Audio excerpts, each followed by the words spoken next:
سبک موسیقی با آوازی توزه استودیوی ببافا ریکاردز. در دل عاشق پر از درد و غم، امروز تاریک غم مکن و فندم. چشمم پوشیده عشق پنهانیده، سفر به خطر ترک به سوی صبرم.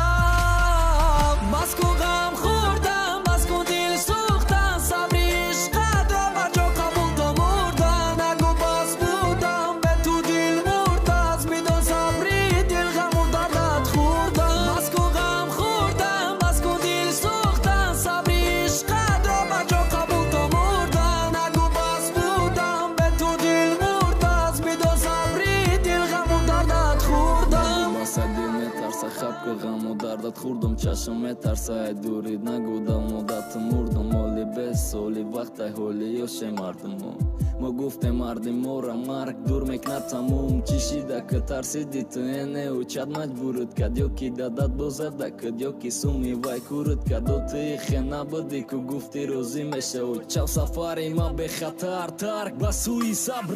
بینی ما دا چی گپا با چی ارزوها داشته مرد تو چه بچه مشیدی باید داداش مشیدم که شوخی کدم گفتم تا ایت دا فرزند خون وهم گفتی تمام شوخکی رو سیاه میتونیستم اگر وقت قفا گردونم ای سر میکدم به خاطری قدیمت که خواهر می اومدم روزی توی تا بخرسندی و به غم تر دیدنم سوختم خید که دا باری جورم.